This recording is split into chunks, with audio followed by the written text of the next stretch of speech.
Thank you all so much. It is my pleasure and honor to be here with you today. I'm excited. We have a great journey ahead of us. We're going to be talking about data literacy.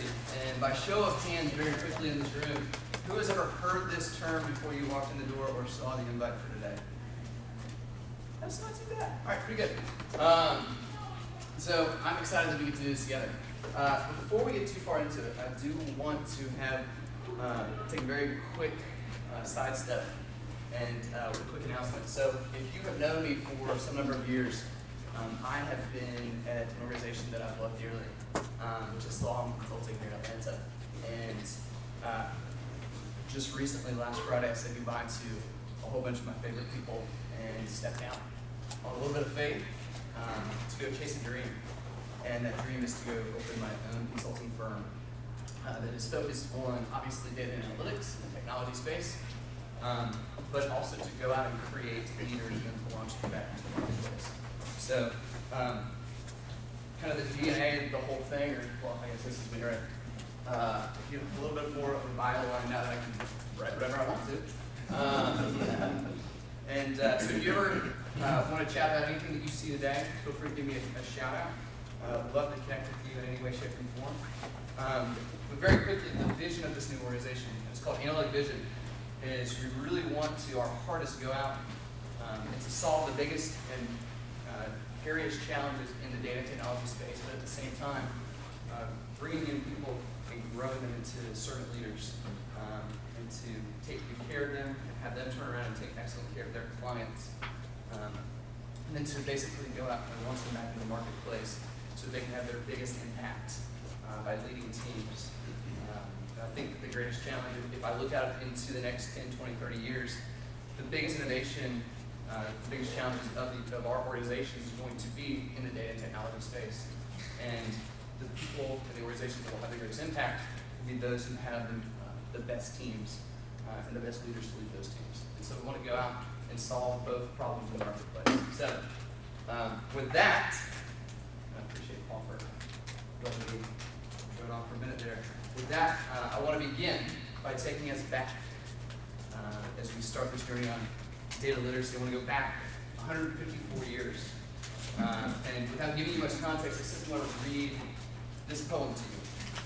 And it's by a gentleman named Walt Whitman, written in 1865. And it goes like, "Oh, Captain, my Captain, our fearful trip is done. The ship has weathered every wreck. The prize we sought is won. The port is near, the bells I hear, the people all exulting. While follow eyes steady keel, the vessel grim and daring.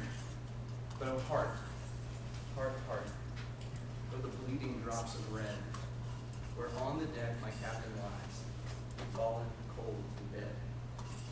Oh Captain, my Captain, rise up and hear the bells. Rise up, for you the flag is flung, for you the bugle trills, for you bouquets and ribbon wreaths, for you the shores are crowding. For you they call with swaying masses, their eager faces turning. Your captain, your father, this arm beneath your head. It is some dream that on the deck, and fallen, cold, and dead.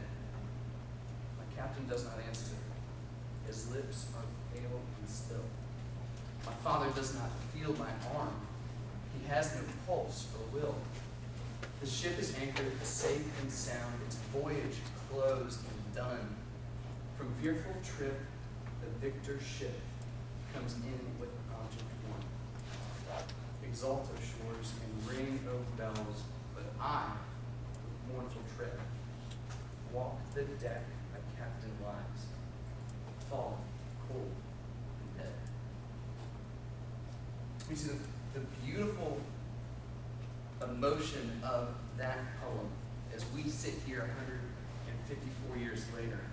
We feel the emotion of what's going on with what Walt Whitman was speaking to. And for most of you probably know the context and the history that underlies this poem.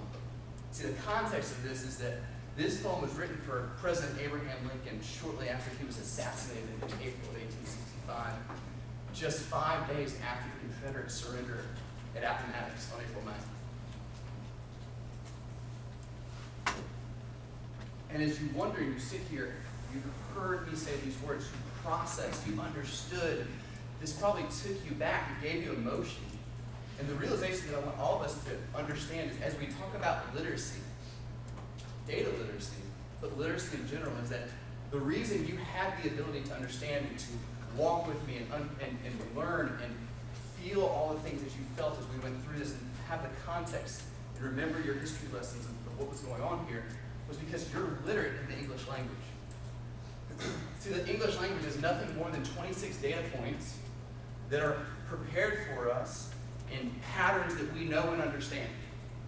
Just 26 data points. Every thought of English that you've ever had that goes through your brain, every emotion of English that you've ever had go through you is comprised of simply 26 data points. And so, as you think about this term literacy, as you think about how you process any information, any idea, I want it to become real to you that in the same way that you process these letters over and over, time and time again, the emotions behind them, that's what it is to process data as well. And becoming data literate allows you to have very similar experiences, allows you to have the conversation, allows you to have these emotions, allows you to have the understanding, the ability to teach, to derive the insight. And I think the other thing that's worth pointing out as well is, let's say, for example, you're an alien from another planet, or you're a person who's coming from a faraway land, and you know nothing about English, you know nothing about American history, and if you sat back there in the corner and you heard me go through that, you wouldn't be sitting there silent and considered and thinking through and reflecting on these things. I would sound like Charlie Brown's teacher to you and go wah, wah, wah, wah, wah, right? Because you don't have any literacy. You don't know what it is to hear English. You don't know what those 26 data points strung together should make you feel. You don't have the context of 154 years ago, what it meant to this country, what that war was. You don't have any of that. You feel nothing, right? So illiterate people, whatever the context may be, cannot engage in the conversation. They can't feel the emotion. They can't learn. They can't create the understanding that people who have literacy in a particular subject would feel and have. And so as we talk about the word literacy, I went and pulled the Wikipedia brief thing, right? A bunch of words. Sorry. But I want to point a couple things out, right? Just as we just spoke about, right? Literacy is knowledge and competence in a specific area. And the beautiful thing that I've noticed, and Wikipedia points this out, is that this term has evolved, even in the last 10, 15, 20 years, to now expand into things, not just language, but numbers, images, computers, and other basic means to understand, communicate, and gain useful knowledge to solve mathematical problems, and to use the dominant symbol systems of the world, right? And even speaks of technology and the ability to assess complex contexts. And so today, as we talk about the term data literacy, I want us to really understand that this is the fluency of data. This is how organizations and people inside of our organizations have the ability to speak and share insights and understandings. And so that is why this topic, I truly believe, is going to be one of the biggest things that is the greatest challenge, the biggest hurdle for our organization for the next 3, 5, 10 years down the line. And so as we get into this, specifically talking about now data literacy, a couple different definitions, right? The ability to derive meaningful information from data. And then again, of course, back to Wikipedia, data literacy is the ability to read, create, and communicate data as information, right? Those three things. We're going to break that down into a whole bunch of different ways to approach and to think and whatnot. And as I look at this room, right, I think we can all kind of look at each other and say, hey, we're the ones that get it, right? Even if you've only been using Tableau or been around data for 6 months, a year, 18 months, whatever it is, right? We should look around at each other and be like, hey, you get it. You think the way I do. I think the way you do. We believe a lot of the same things. And the reason that matters is this, right? The rest of the world, the rest of our organizations are not in this room right now, right? They are those who we would have called data illiterate. Not everybody, right? A lot of people understand some aspects of this. But as you think about kind of where the super users of Tableau or your super users around data sit, and in a lot of the other people in the organization, you know there's a gap. And the gap, in 2018, Gartner found, as they went out and looked at 152 chief development officers of different organizations, they responded and basically said that poor data literacy is the second biggest internal roadblock to success out of everything that they looked at. And again, if you think about technology and data being the drivers of innovation for the next 10, 15, 20, 30 years, as I think they're going to be, you begin to understand why data literacy becomes such a big, big deal. And I think the other beautiful thing is for people like myself, I've been around using Tableau for about 8 years. I started on version 6, just like the gentleman over here. So Paul mentioned this organization, the one that you're sitting in right now, the Atlanta Tableau User Group, has been founded nearly 10 years, right? I think, as I've really kind of jumped into the concept of data literacy, that Tableau got this so right, so early, so fast. It's why they've created such a great organization, why they have such a powerful vision of where they're going and how they're going to get there. And it all begins with this, right? Tableau helps people see and understand data. And there's two kind of big components that I would point to here, right? There is a huge focus on the person, right? As we talk about literacy, data is just a bunch of ones and zeros at the end of the day, right? It's raw, it's binary, it's all these little things, There's nothing really very human in the data, except the fact that the data is almost always about humans. And except for the fact that humans have to interpret the data for it to have any life, to have any meaning, to be able to tell a story. The analysis that happens is innately human, right? And so there's 5 words that we're going to see and talk about as we go over the course of this discussion together. And it's these right here. It's context, right? Learning about, hey, what are we saying? What does it mean? How does it fit? What are the puzzle pieces that fit together with it? It's insight. Insight is really what drives the ability to understand something and how we make decisions. Hey, I learned this. I've got to go tell you so that we can go and change how this thing works. It's understanding. Understanding is really, really interesting. One of the things that, as I thought about the word understanding, I lived in Mexico for about 10 months of my life, and I learned Spanish. And if you ask me, hey, do you know which tense to use in this situation? Sometimes the answer would be yes. But if you then ask me to say, hey, do you understand why that is? I would say no, right? Because I can't teach Spanish to somebody else. That would be a travesty. But I knew when to use what. I just didn't understand it. And so there's a big difference between learning something and understanding it, right? And then the meaning. What is the point and purpose? Why are we here, right? What's the meaning of all this? How do we take what we're learning and apply that? And what's the principle behind it even? And then understanding kind of leads into teaching as well, right? If you truly understand something, you should be able to teach it.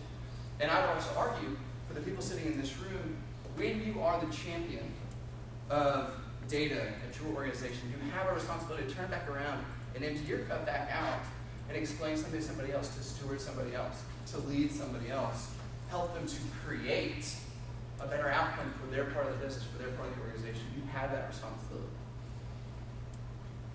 And so I went to Tableau's mission. If you ever get interested or bored or whatever, go to Tableau.com and go to their Tableau's mission. And you'll see that first slide. But I went through a bunch of the different pieces of their mission.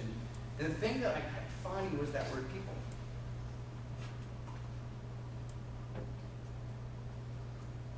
People and the analysis and the understanding and the insight. Again, insight doesn't create itself. It requires people to see what's going on and to learn about what you see, right? We believe in the power of data for the people, right? We believe that it fundamentally changes people to have the data in their hands. We're here to help people answer their questions, right? You got all this information. Information's not enough, right? You have to have people in order to take that information and to apply it so that the next right decision can be made. We are fostering collaborative colleagues and happier workers, empowered employees, ingenuity and creativity. when you have everything that you need, when you don't have the question marks that stand in front of you, question marks are barriers to progress. I don't know how to do that. I don't know what the answer is. What are we going to do? I don't know because I don't have the information. Change that and say, I do have the information. I know how to find the answer. Here's where it is. Here's what the answer is. Here's the decision. We're moving forward, right? You begin to realize very quickly that question marks are the barrier to progress, and data literacy creates question marks. You don't know what the conversation is. You don't know how the data works. And so all that to say, we pointed out the fact that Tableau talks so much about people, and just as we get into these principles, I believe this, data is very human. The analysis is breathed to life by people who can tell the stories. You have stakeholders. You create these dashboards, you create these visualizations so that you can explain what is going on in the world, what is going on with your companies, how it affects, what's happened in the past, what's going to happen in the future, what can we learn from the decisions we made. So the analysis requires storytellers. Our organizations obviously are made up of sentimental people, and when we think about it, this is kind of the definition that I've landed on, is data literacy is the human ability to understand, derive insight from, and take action based on data, right? How do we create, not just for the people in this room, but go out and multiply that 10 and 100-fold at our organizations? See in a minute why that's important. And again, why? So what if we don't do this? So what does it matter if this doesn't happen? The other thing that we said is that this is the single greatest determining factor of analytic maturity and the biggest limitation to an organization being data-driven. One of the things that I've lived in the consulting world for so long, everybody wants to talk about how do we become a data-driven organization, and almost nobody's talking about how do we become data literate. And so you're talking about how do I get to step 12 when I'm on step 2, and I have no plan to get through 3 through 11. And so as you sit here and say, if you've ever heard that buzzword of, hey, what would be a data-driven organization? That's great. It's a great goal. I think you should go after it. It's a great vision, all the things. However, you've got to go figure out how you're going to educate vast amounts of people in order to make that happen. So we're going to dive into that. So when I was still at Salem, I helped to lead a group of future leaders. And as we did that, we read a handful of awesome books. And one of the first books we read was a book called Start With Why by Simon Sinek. And Simon references the work by Everett Rogers in his book. And the work that Everett did was around something called the law of diffusion of innovation. And it basically is this, right? So if I come over here, an innovation, be that the internet, be that the iPhone, be that electric vehicles, right? Anything that's innovative. You have basically 3 categories of human beings on this planet. You have your early adopters. When it comes to the iPhone, these are the people that bought iPhone 1 and they camped out for 2 days so that they could get it first, right? Those are innovators.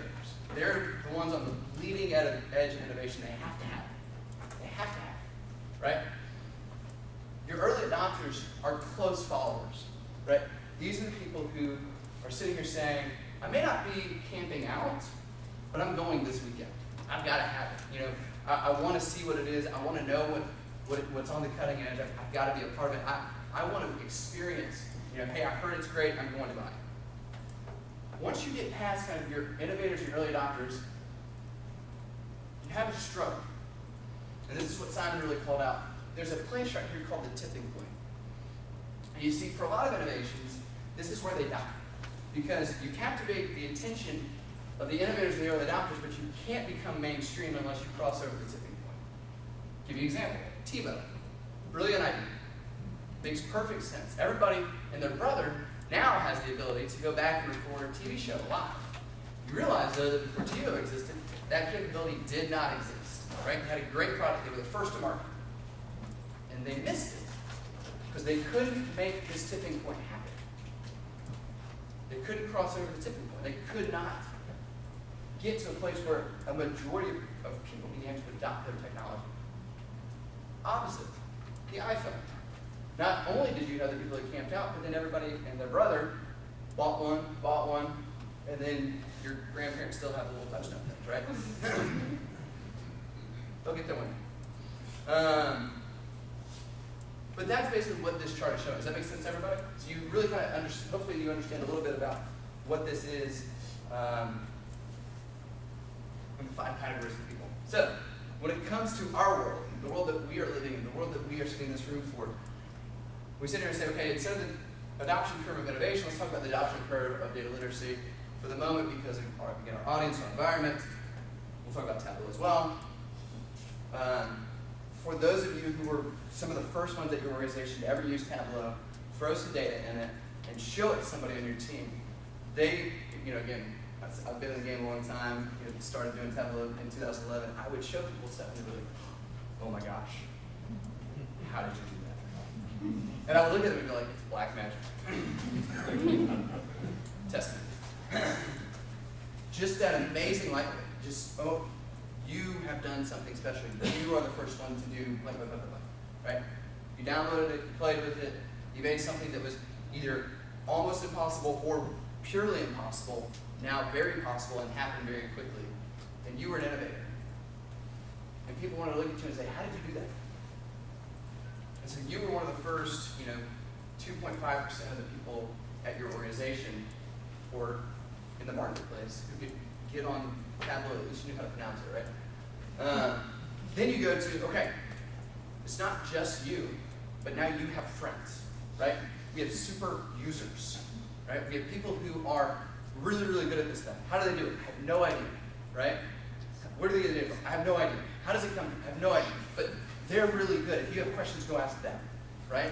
And now you became a them, right? So there's a group of them, and they're, again, you're not talking about just the innovators anymore. Now you're talking about a group of people inside the organization who can figure these things out. They're the early adopters. And I would sit here and argue with many of you to say that for the most part, this is where many of the organizations in this city are sitting. You have a group of people who are really good at this stuff. You have a group of people who get it, many of them sitting in this room right now. And you are going out there and creating things for people who are trying to get it. They're trying to get there.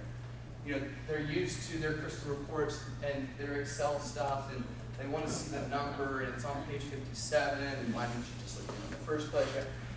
But we have a better answer. We have the ability to find that insight and to expose that insight, and not only that one, but 5 of its friends that much faster, right?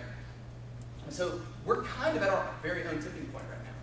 This is kind of where we are when we think about the adoption of data literacy, the adoption that we have. So what does it look like to begin to get to the next step? It's when teams start to say, okay, hey, we used to do things this way, but hey, look, now we have this great dashboard. Somebody built us this thing. We don't wonder anymore about what the answer is. We go to the dashboard that somebody built, and we look and we find the answer. And that gets you almost to kind of the first half of the people that are out there. And then all of a sudden, you start going to meetings. And it's not just one person's got the dashboard or somebody's got an insight, but everybody's bringing their laptops. Everybody's having a data-driven conversation. There's a dashboard up here, and you have your dashboard, and she's got hers, and we're asking questions. The questions are flying. What about this? What about that? Oh, this is this, da-da-da. We're learning about things in the meeting. We're making decisions in the meeting. It's happening on the fly. I have watched this happen so many times, and I walk out of those meetings and I'm like, I didn't have to be there, but I'm so glad I was, because I don't have to be there anymore because they've got it figured out, 1. And 2, I'm happy that I was because they're using the stuff that I built, or we built, and they're using it, and it's changing the way that the conversation is flowing. No longer are we sitting here saying, oh, I took the screenshot, I put it in the PowerPoint deck, and then somebody's like, oh, but what about this? And you're like, I'll have to get back to you. Right? Not good enough. Decision at the speed of thought. Right? Decision at the speed of thought. That's what's happening when you begin to capture hearts and minds of the late majority. And then last but not least, how to do this, right? But can I still cross tab? Like, I know you're going to pry Excel out of my cold, dead hands, but for the love of all things, if you have to give me a dashboard, can I at least have a cross tab, right? It's like, fine, right? Whatever. These people aren't going away. For now. Right? So, as we think about what we were saying before, right? We talked about the tipping point. We talked about the fact that, for the most part, our organizations are sitting here. And I'm going to argue with you that until you get and capture the hearts and minds of the late majority, your organization, your teams will not be able to be data-driven decision makers. It just won't happen. Because there's too many illiterate people sitting in meetings who will cut down your argument. In the same way that we talked about with Walt Whitman and Oh Captain, My Captain, and being illiterate and not knowing your American history, not being able to understand English. They're going to sit in those meetings and say, I don't get it, it doesn't make sense, and I'm not listening anymore. And they may be your decision makers. And until they get it, it doesn't matter. Right? And so the goal is to cross over this gap, this tipping point, this critical mass, where a majority of the people in your organization, your teams, whatever it may be, have to become data literate before the rest of everybody else in the organization can become data driven. Does that make sense? Can I get an amen? All right, a lot of words. So as I sat there and thought about, okay, what is it that I feel like makes organizations data literate? I came up with 7 things. Are these the only 7 things? Man, I hope not, right? Are these the best 7 things? Oh, some of them are. I think they're definitely important. And I think if you can begin to get at least some of these things right, you will definitely be walking on the proper journey. And you may look at this list and say, well, we're good at 2, 3, and 4, but 1, 5, 7, and 6 are not really our challenge. Okay, so keep doing what you're doing on those and get better on the rest, and then figure out how you're going to walk together, right? And so as we look through this, we're going to kind of tackle each one of these one by one and kind of drive through hopefully fairly quickly. So first things first, understanding different types of data. Who's excited? So if you look back real quick, I did this on purpose, right? You have your dimensional, you have your continuous, and you have your discrete. In Tableau land, right, we are mostly familiar with the fact that things that are dimensions are blue, the fact that things are continuous or measures are green, and the fact that discrete things can be over the middle. And so, as we talk about this, I want to break it down in a couple different ways. The first thing is that, for the most part, you have, at the highest level, 2 different data types. You have dimensions, and you have what Tableau calls measures, what the rest of the database world calls facts. Factual, transactional events, they happen, one row gets added for every something that happens. Right? That's a fact. And then, by comparison, I always use Home Depot because, for whatever reason, I just get the Home Depot example. It just makes too much sense to me. You know, if I go and I buy a hammer and some nails at my Home Depot, and I ring that up, and on the receipt, you know, I've got 2 transactional line items that says, you know, he bought this HDX hammer because, you know, he's cheap, and he bought these nails because he's building whatever. I've got those 2 things, right? And, you know, the dimensions of that are, well, I bought it at this store, you know, store 7569, you know, it's on Ashford Dunwoody, you know, it's got these GPS coordinates, That's a dimension, right? These are dimensions. You know, you got the item dimension, you know, it was a hammer, HDX, it's been on order, you know, it's got this merchant, right? Like, so you get all that. And then the transaction, of course, is the fact and measure. And so as we look at how we bring this data together, how we would display this data in Tableau, you're going to realize, okay, facts and measures are things that we can add, sum up, take averages of, count, so forth and so on. So that's what an aggregation is. And so you see here, sum of sales, count with region, these are things that are aggregations. And then we talk about dimensions, they're things that we slice with. We group them together to create. We look at the aggregations in slices. So these are the things that we group by. So we look at things like, and this is the Superstore, of course. So container would be one thing, but you can also look at discount. So show me all the receipts that have a 5% discount. Show me all the ones that have a 10% discount, right? You're using a number, but you're slicing on the number. Does that make sense? So just because it's green doesn't mean that it's automatically an aggregation. It can still be a dimension. So that's why dimensions are normally blue, but not always. And aggregations are normally green, but not always. So as you break this apart, the easiest way as you think about data types and the way that Tableau is going to interpret them, it's doing a lot of work on your behalf, by the way. You maybe realize it, maybe you don't, but under the hood, Tableau's done all this optimization to help think through, hey, with this data type, with this type of information, what's the best way to show it and render it, and all you do is go click, click, click, click, click, and it does all imaginably could. And you may or may not realize everything that's going on.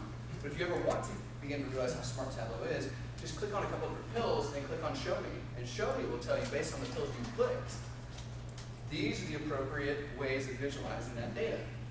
Right? And if you want to visualize something different, then come down here and add one more measure. Right? And then again, the difference between just looking at sales over time continuously, so you've got kind of just a long 4-year upward trend, versus looking at that with discrete dates, where year is discrete and then month is discrete, right? You got the year and then each one of the months, they're kind of listed together, and then you have a break as you look at each one of the trends. Principle number 2. Understanding the story inside the visualization. Ask yourself questions like, what are the relationships that exist? What's the best visualization to create the lowest barrier to insight? One of the things that I love, that's a tool that's been out on the internet for about ever, is this thing called the data visualization catalog. And it asks the question, you go in and it says, what is it you're trying to show?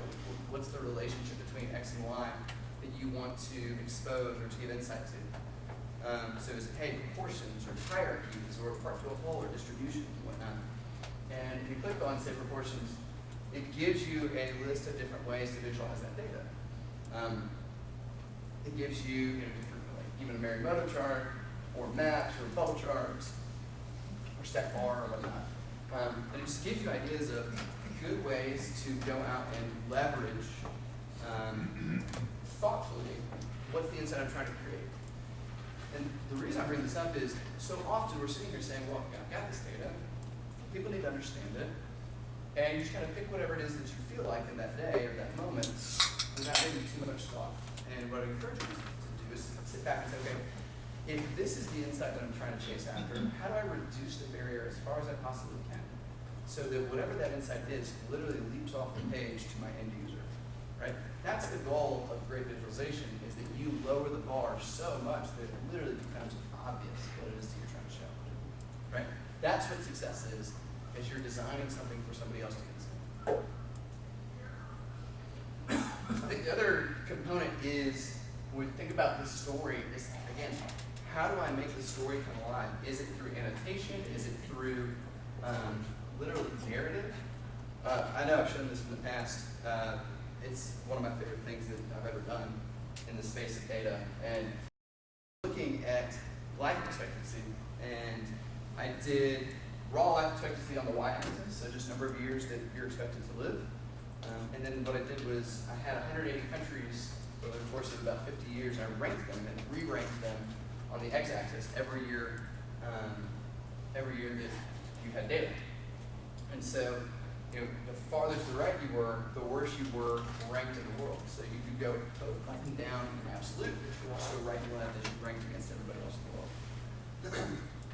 And as I clicked through the data, because I really didn't understand the chart type, by the way, for those of you who are not familiar with this, it's called a connected scatter plot. So if you're wondering where time is on the cat. So basically, this is like 1962, and that's 2012 at the top. And the story of Rwanda is told so well in this visualization because it shows the Rwandan genocide in 1993, 1994, and just the depth and the sadness of that tragic time in a really, really stark way.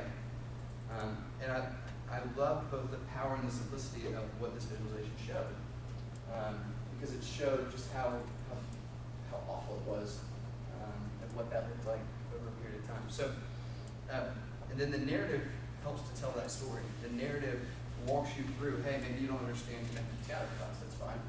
But let me walk you through what these lines mean, what these points mean, what these dots mean, right? And so we ask the question, what's the role? I'll agree. What's the role of the person telling this analytical story? And in this use case, I'm sitting here being the storyteller and creating the narrative to make sure that you understand what's going on here. Another one that I did, really uplifting stuff. Just noticing. Genocide and this is modern-day slavery. So, but again, using narrative, and again, I go back to data literate people have the responsibility to be the storytellers, to do the analysis and report back. Hey, what's going on in this data? Principle number 3, pillar number 3. Understand the context of the data that's being presented. So asking questions like, where's this data coming from? One of the things that I think begins to get into some hairy waters for a lot of people is I sometimes tell people, don't ask questions you don't want to know the answers to. But this is maybe an exception to that rule. You as the presenter, and again, as the end user of data, you have to know where your data is coming from. You have to at least conceptually understand where it came from, how it got here, what is the significance of it, what's been added to it, what enriched it, what dropped off from it. And as you start asking a lot of those questions, if you're not a technical person, you might start getting answers that look like this, right? This is a data model. Ironically enough, this is the data model of the Tableau SQL database from version 8, because I couldn't find any new ones. And if you want to know answers about how Tableau server is working and what insights you can find in it, that's the data that you want to go mess with. But it's messy, right? It's not for the faint of heart to go in there and go find an answer about how people are using the server. And to just blow it up a little bit for you, right? And to give you a full blow up, this is what the whole thing looks like, and I zoomed into that little guy, right? Messy. This is hard. And I'm not saying that if you are the stakeholder, that you need to understand all this stuff.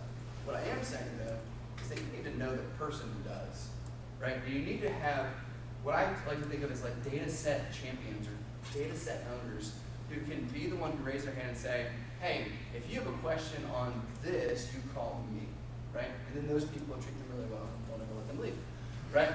Because they're very important for the success, for the analytical success of the organization. Other questions to ask, what's been excluded and for what reason? I love, in the right moment, Sankey diagrams, because it really does a great job of showing flow and how different components can answer a particular question. And if it's a little bit fuzzy in the back, it's basically saying where is petroleum in our daily lives? And you can see down here that in all of the world, the United States consumes this amount here, and it goes off and does a bunch of different things, and you've got manufacturing, fuel and energy, feedstock, And imagine for a moment if your job is to basically explain to somebody in your organization how much petroleum is used for transportation in the United States. And so all you focus on is that line right up there. And somebody says, well, is that everything? You better not say yes, right? You need to have the context of, well, no, we factored out blank, blank, blank, blank, and blank. And by the way, we're only talking about the U.S. We're not talking about the rest of the world. You need to have at least the context to say, the data, for whatever reason, we've excluded X, Y, and Z because the business logic is this isn't a focus, or at least be able to know, right? You have to be able to give somebody the confidence that the data is complete for the analysis that you're conducting. There we go. Pillar number 4. Understand data aggregations, groupings, and storage structure. I think I just used this not too long ago. I love it because it's the easiest way to explain aggregation and granularity. So I won't camp out here too long. But the beautiful thing is when you talk about a year of time, you can call that a year, or you can call that 31 million seconds. And it just depends on how you want to capture that data and what is the grain that allows for the right analysis. And so if you sit here and say, man, I really need to have it down to the transaction or to the second or whatever it is, if you're talking about IoT or credit card transactions, right, there may be a legitimate argument for something like that for doing global payments in that way. Maybe yes, maybe no. But what I also know is that if the analysis is going to be done at a year level, that it's overpay, right? If the analysis is going to be done at the year, then you really literally need one row of data to answer the question that you're being asked. Now, as soon as you want to drill down any farther than that, you're toast, right? And that's basically what this whole thing is showing you, is that as the aggregation increases, you can reduce data size dramatically, but you also reduce the number of questions and answers that you provide. And so you have to be thoughtful about the way that your data is structured, make sure you understand aggregation. And part of that gets into how you store the data. We'll talk about that in a minute. But always be be able to answer this, no matter what you're doing. Whenever you have a data set that you're doing analysis on, make sure you can understand what does one single row of data represent. You have to be able to explain that to anybody as soon as you start showing them any analysis. What does one row of this data set mean? That is the granularity of that data set. You can't answer anything below that, and you should be able to answer anything above it. Okay? Now this is going to be fun. Some of you may know what's about to happen here. For those of you in the crowd, just let it go. I want to show you a handful of different charts, and I want to point out something that's very interesting to you, right? So what X and Y are doesn't really matter, but it could be something like X could be age, and Y could be seeing ability, if you would, right? In theory, as we get older, we might be able to see better. That sounds logical. And maybe some people are better than others, but generally we're going to have an upward trend. So everybody makes sense, right? So if we were to look at that, we could look at that chart. We'd have, okay, the mean of that is 11, and the sample variance of X is 11, right? So these numbers, if you look at these numbers, you'll see the mean here kind of. That's basically, if we summarize and aggregate these data points, we will be able to get these values. All right. Now, if we look at these data points and we track them through, and we're going to do the same analysis of the mean of X, the mean of Y, so forth and so on. What's interesting about those data points is that they actually have the exact same values as what you saw a minute ago, where the mean of X was 9, variance of X was 11, sample variance of Y was 4.25, so forth and so on. Really interesting that the data looks so different, and yet the aggregation is exactly the same. Again, if we look at these data points with this outlier that's sitting up here, and you have this kind of odd trend right here, what's interesting about this one is that the mean of X is 9, and the sample variance of X is 11, and the sample variance of Y is 4.125. I thought it was really interesting. And what else is interesting is that if you look at this data set, and you put all those data points together, you have that outlier that sits up there. What's fascinating about this? Is that the mean of X is 9, the sample variance of X is 11, and the sample variance of Y is 1.425. 4.1. And so the lesson here is to be very cautious as you aggregate data to different grains and then report back what the answer is to what's happening in the underlying data. It may be very well that you have exactly what you're saying. Things are fine on the whole. Things are trending upward on the whole, right? But be cautious in the fact that all 4 of those data sets, while they look so drastically different, all end up with the exact same KPIs and metrics when you aggregate them together.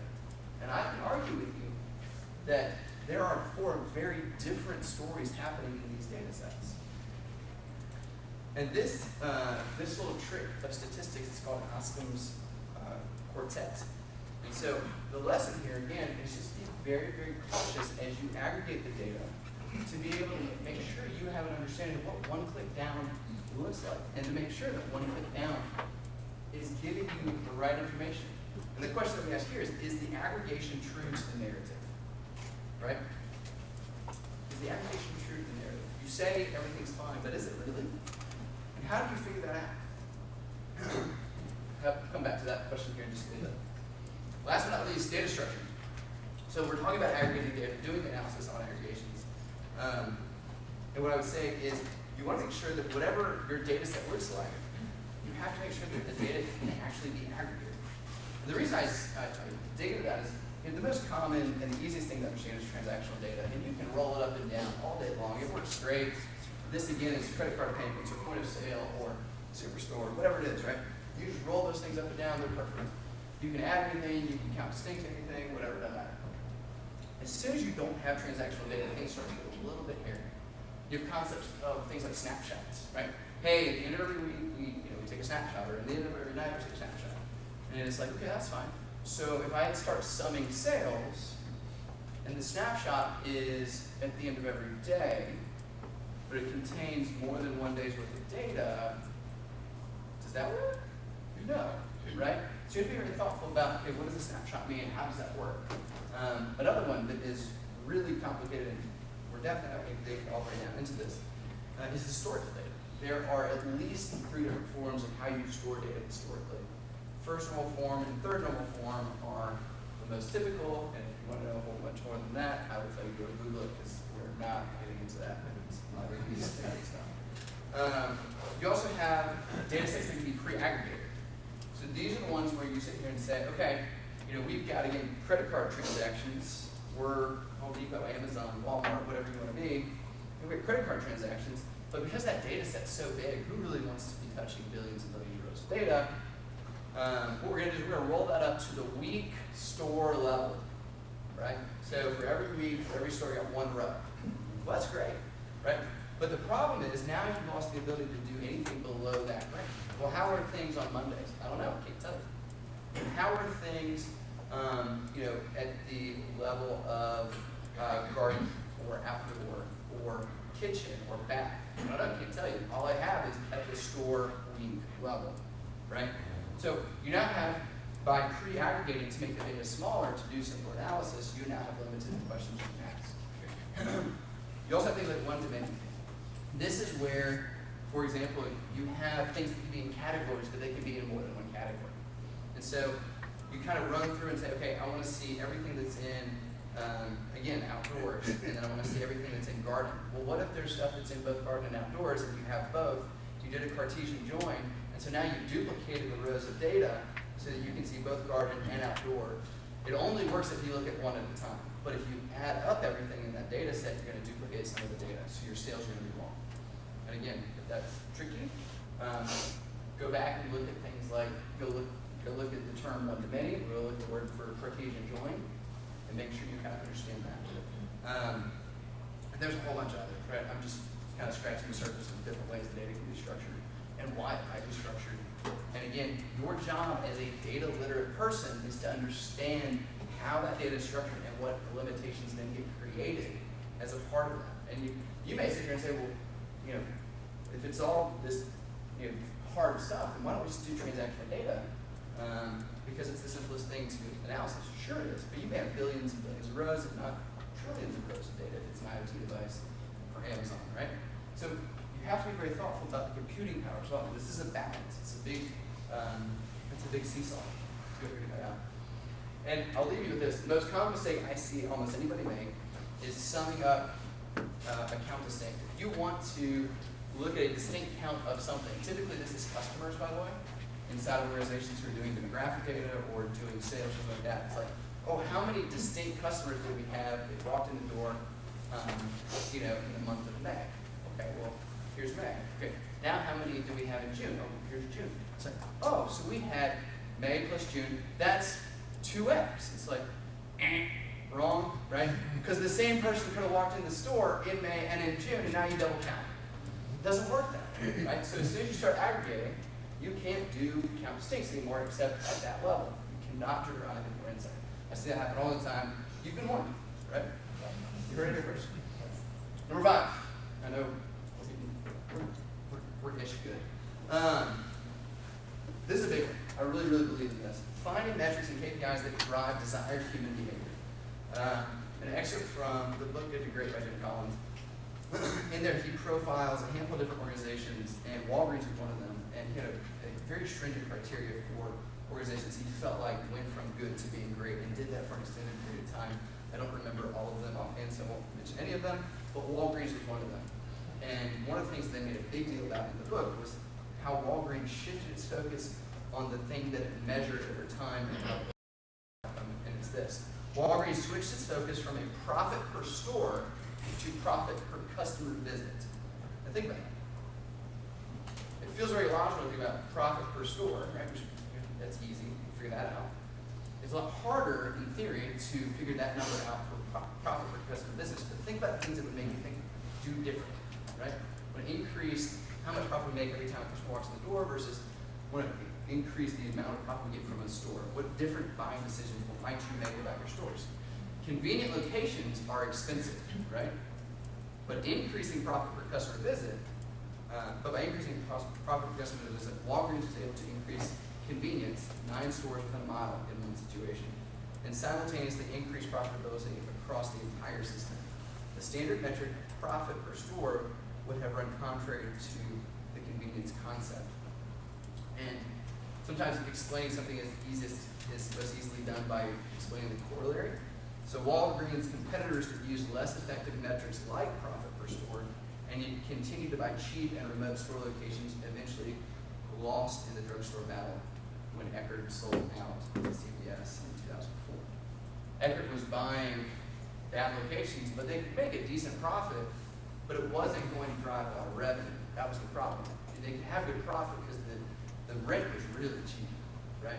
But they weren't getting good transactions. They weren't getting good customers because they didn't have the convenience that Walgreens had.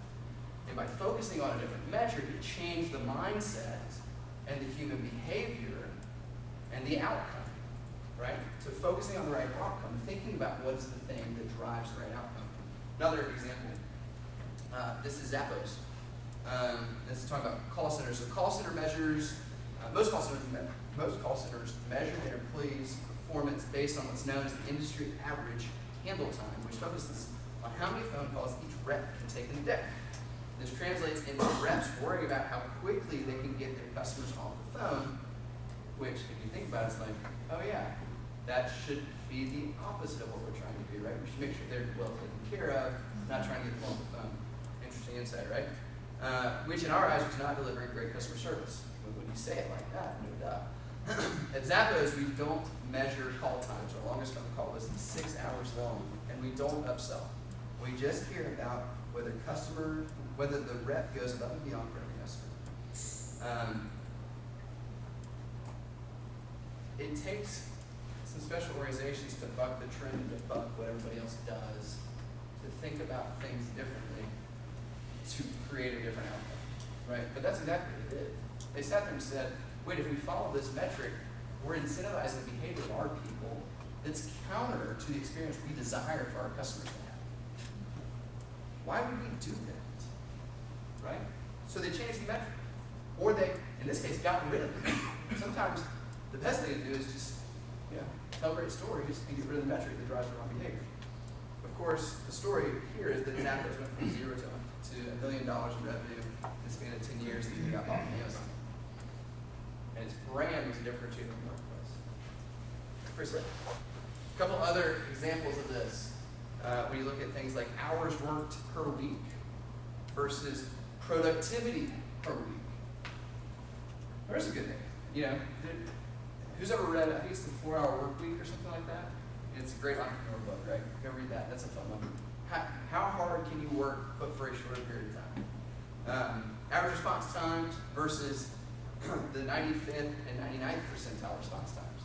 This is a huge one if you think about it, right? When you're doing average response times, if you look at every single data point, if you want to get that average down, what you're going to go do is chase the outliers. You're going to get rid of outliers. And outliers are not the common experience for 95 to 99% of the people that go through your door or experience your online checkout and so on. Your focus is on the 1% in order to solve their problems. However, if all of a sudden you look at the 95% and the 99%, your focus now is on the common experience. How can we make the common experience better, right? How do I serve the 95% of the people versus the 1% of the person? It's so logical when you say it, but yet so many organizations are not thinking this way, right? Change the metric, get better results. Bugs fixed versus bugs outstanding. You know what happens here? You go fix the easy ones first. You fix the easy ones first. You know what you do when it's bugs outstanding? You fix the hard ones first, because the easy ones, we can get to those and we'll knock them out. The hard ones require our attention, right? Another one there would be age.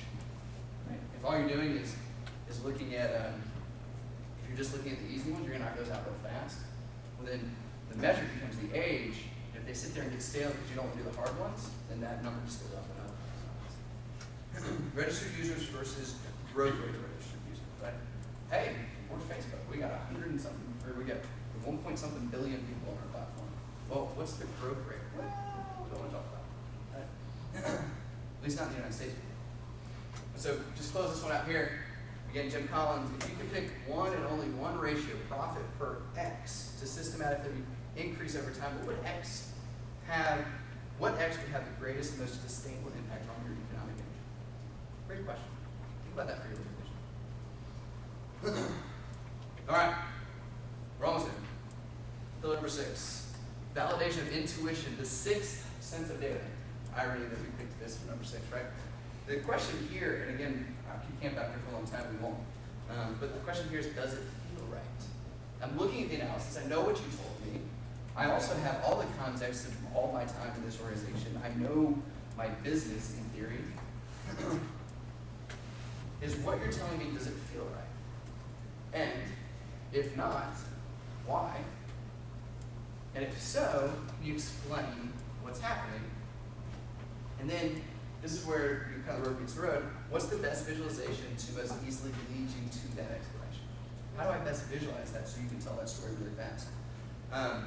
InfoLab UK put together this great little video of set action, how they work with tool tips and stuff like that. And sometimes you just want to kind of applaud somebody for doing something really good and making stuff really easy. Because I was like, oh, maybe I'll do it. And I was like, nope, these guys nailed it. I'm just going to use it. So the reason I'm showing you this is, okay, so we received the information, hey, things in Central Europe are going blank. They're going well, they're not going well. Got it. Does that feel right? Well, the only way to know that is to click down one level and to see what's going on that level, right? What this thing does, and what they've used Business Tooltip for so well, is they've made it so that you kind of click into a particular place and see, okay, all of Central Europe, you know, inside of Germany, and you have this little click down, you kind of see, oh, what's going on with that red dot? You know, what's going on over here? You know, hey, as a whole we're doing well, but I've got issues here, and I got issues here, and I can see that now because the visual analysis is allowing me to see the click down, right? And now I'm going to do more investigation if I need to, right? That's what these tools are so good at. Does that make sense? The other thing, another tool to kind of add to the toolkit potentially is something called Automated Insights. They have a tool called Wordsmith, and what it does is it creates and generates a narrative on the dashboard that you have. And as you update it, filter, and click and interact with the dashboard, it also updates the narrative that goes with it. And you build that. And so as you sit here as, again, the data stewards of your organization, you would love to sit there and explain to every person who comes onto this dashboard exactly what they're looking at, why it's important, and how they should interpret it and read it. But you can't, right? You'd love to do that. You're only one person, one brain, two hands. It just doesn't work. So as a result, one of the things that a lot of organizations are trying to look at is, particularly in the data literacy space, is how do we create that narrative? How do we create, you know, on-the-fly explanation of what's going on as people are interacting with these things. Great tool for that purpose. Number 7. Almost. So this is, I think, the big one. Right? You know, we talk about all these different things, all these things that you have to do in order to create the understanding.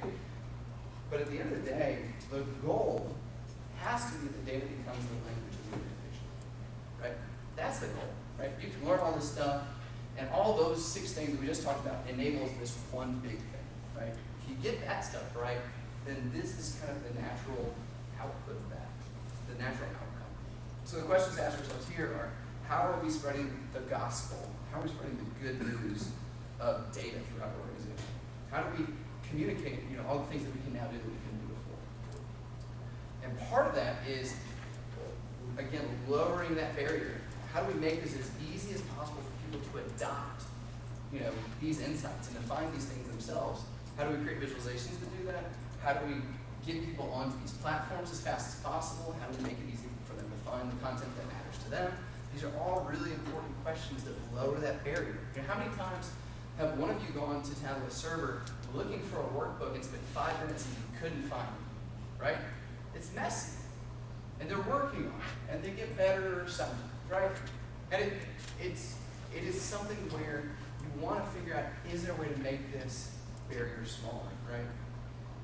The question I would ask this group as well is, are champions creating followers, right? Again, by virtue of being in this room, I see you as a champion in your organization. I see you as somebody who cares about this stuff, who understands the value of data, who understands the value of the insight, and so forth. Are you turning around and creating followers? Are you bringing people along with you? Do you have a structured plan for onboarding new people or onboarding people who are not familiar with this stuff? Again, go back to that adoption curve. You have to go create adoption for almost 2/3 of your organization if you're sitting there on the tipping point in order for you to become a data-driven organization. How are you going to do that?